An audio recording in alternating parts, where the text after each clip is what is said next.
তো এখন আমরা খাওয়া দাওয়া কমপ্লিট। এবার আমরা যাচ্ছি একটু শিবখোলার দিকে। তো চলো তোমাদের সাথেও শেয়ার করছি।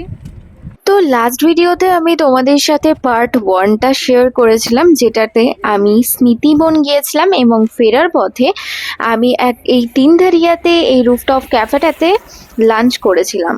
আর লাঞ্চ করার পর আবার আমরা কিন্তু বেরিয়ে পড়েছি তিনধারিয়া থেকে একদম শিবখোলার উদ্দেশ্যে।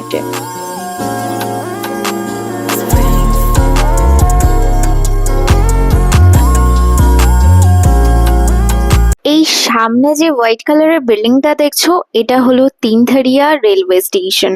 আর এই স্টেশনের ভিডিও কিন্তু আমি লাস্ট একটা ভ্লগে আমি দিয়ে রেখেছি, অবশ্যই সেটা আমি ডেসক্রিপশন বক্সে লিংক দিয়ে রাখবো, অবশ্যই গিয়ে চেক আউট করো। আই হোপ ভালো লাগবে।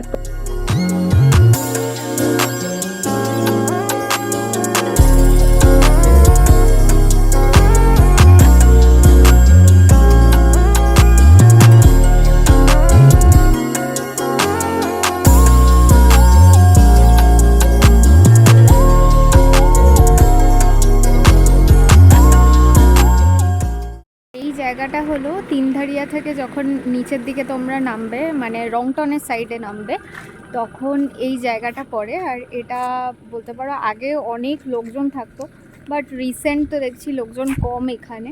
আর এই জায়গাটাকে কেন্দ্র করে খুব সুন্দর একটা নতুন করে বানানো হচ্ছে একটা তোমার পার্কের মতন। আর জায়গাটার ভিউটা আমি তোমাদের সাথে শেয়ার করছি, জাস্ট দেখো। আর আমার পেছনেও যেটা দেখছো, এটাও একটা কিছু ভিউ পয়েন্টের মতন, মানে একটা করার চেষ্টা করছে, বাট এখনও অবধি পুরোটা কমপ্লিট হয়নি। চলো দেখাই তোমাদের। সো এই জায়গাটা কিন্তু ভীষণ ভালো সুন্দর করে তৈরি হচ্ছে। আমরা যখন লাস্ট টাইম এসেছিলাম তখন জাস্ট নর্মাল একটা পার্ক ছিল, খুব একটা মেনটেনেন্স হতো না, বাট এখন আবার নতুন করে এটা রিনোভেট করা হচ্ছে।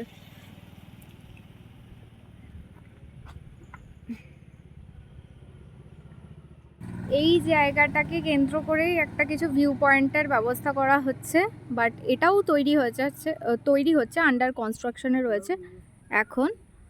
তো এই জায়গাটায় ভীষণ কিন্তু হাওয়া দেয় অন্যান্য সময়। আর এখানে কিন্তু বেশ কিছু দোকানও আছে, তোমরা যারা আসবে তারা কিন্তু দোকান থেকে কিছু চাইলে খাবার টাবার কিনতে পারবে। আর তোমরা যারা যারা এই ভিডিওটার পার্ট 1 পার্টটা দেখোনি, তারা কিন্তু অবশ্যই আমি ডেসক্রিপশন বক্সে লিংক দিয়ে রাখলাম, গিয়ে চেক আউট করে এসো। আই হোপ তোমাদের ভালো লাগবে।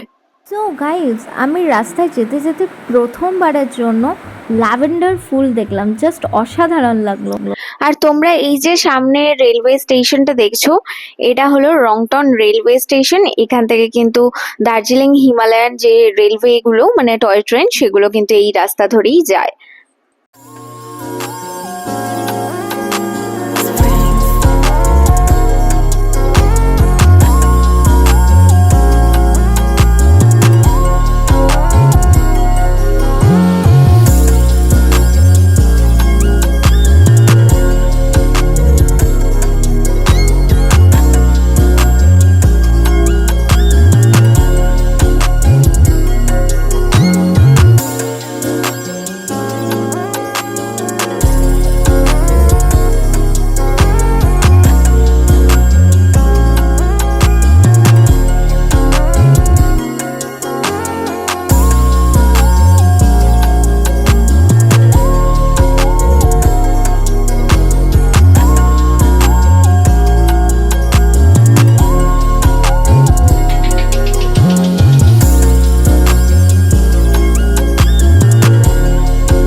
সো আমরা কিন্তু অলরেডি ঢুকে পড়েছি শিবখোলার রাস্তায়। আর শিবখোলার রাস্তা আসতে কিন্তু অনেকটা ঘুরে ঘুরে ঘুরে ঘুরে নিচের দিকে নামতে হয়। আর শিবখোলা জায়গাটা মেনলি এই শিব মন্দিরের জন্যই বিশেষ বিখ্যাত। আর মন্দিরের পাশে প্রচুর দোকান রয়েছে সামগ্রী, তো তোমরা চাইলে এখান থেকে এসে কিনতে পারবে। তো আমরা মন্দিরে না ঢুকে একদম সোজা নিচের দিকে, মানে ওই ওয়াটারফলটার দিকে আমরা রওনা দিলাম। তো গাইজ, আমরা এখন আছি শিবখোলাতে। অ্যান্ড 1 বছর আগে এই জায়গায় এসেছিলাম, আবার 1 বছর পর ঠিক এই সময়েই আবার এখানে এলাম।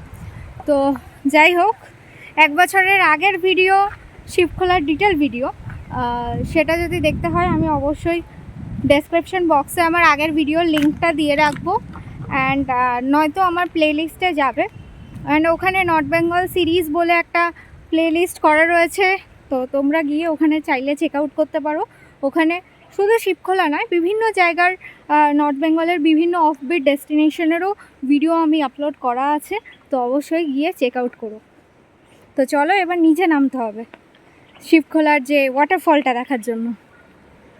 রাস্তার অবস্থা খুবই খারাপ, দেখতেই পাচ্ছ। এখন তুলনামূলক জল অনেকটাই কম। So this is a Shivkhola. আর ওয়াটারফল খুব অল্পই রয়েছে জল এখানে, বাট জল দেখো কতটা ক্রিস্টাল ক্লিয়ার। আর আই গেস তোমরাও নিচটা দেখতে পাচ্ছ কতটা ক্রিস্টাল ক্লিয়ার জল। হলো শিবখোলার পুরো সিনারিও। আগের বারে এসে তো আমরা ওই দিকটাতেও গিয়েছিলাম, ওই সাইডটাতেও, বাট এখন তুলনামূলক জল কিন্তু কম। বর্ষাকালে ভালো জল থাকে, ইভেন এখানে অনেকে স্নান করতেও আসে। জলটা দেখো, জলটা কতটা ক্রিস্টাল ক্লিয়ার জল।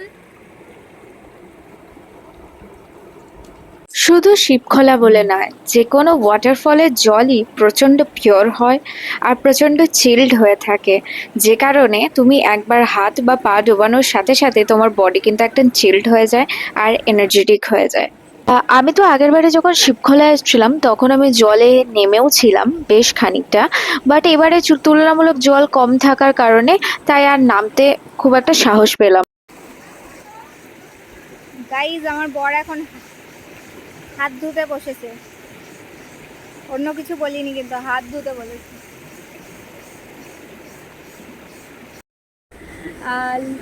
আগে যখন এসছিলাম আগের বারে জল কিন্তু অনেক বেশি ছিল, অ্যান্ড এবারে তুলনামূলক জল কিন্তু প্রচুরই কম। বাট যাই বলো, জায়গাটা কিন্তু আমার ভীষণ পছন্দের।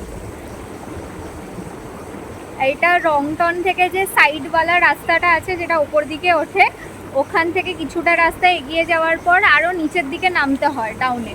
তারপর মানে বেশ খানিকটা রাস্তা ডাউনে নেমে, আর ওই ডাউনের নামা যে কি ভয়ঙ্কর একটা ব্যাপার যে আর কি বলবো। যাই হোক, আদারওয়াইজ জায়গাটা ভীষণ সুন্দর, একদম ব্রিথ টেকিং ভিউ পাওয়া যায়। বাট জল এখন তুলনামূলক কম, তাই তুলনামূলক অনেকটাই কম লোকজন।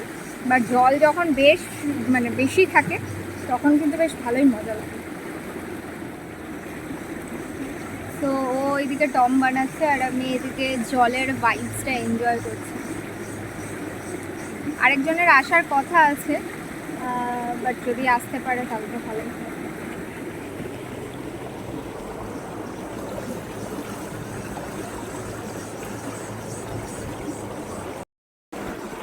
তো আমাদের সানডের আউটিং প্ল্যানগুলো ওয়ান ডের বেশ ভালোই হয়, এনজয় হয় খুব। অ্যান্ড তোমরা আর কোথায় কোথায় জায়গা দেখতে চাও সেগুলোও অবশ্যই জানিও। কালিম্পংয়ের সাইডটায় যাব, বাট সেটার জন্য একটু টাইম লাগবে, বিকজ কালিম্পংয়ের সাইডের কয়েকটা জায়গা আমরা নিজেরাও সার্চ করছি, অ্যান্ড একটু অফবিট জায়গার ঘোরার ইচ্ছা আছে। তো দেখা যাক, অবশ্যই যদি যাই সেগুলোরও ভিডিও খুব তাড়াতাড়ি তোমাদের সাথে শেয়ার করব। ভিডিওটা আমি র রাখারই চেষ্টা করলাম, ব্যাকগ্রাউন্ডে সাউন্ড এডিট করলাম না। তো আশা করছি তোমরা জলের ভাইবসটা ভালো করে এনজয় করতে পারবে।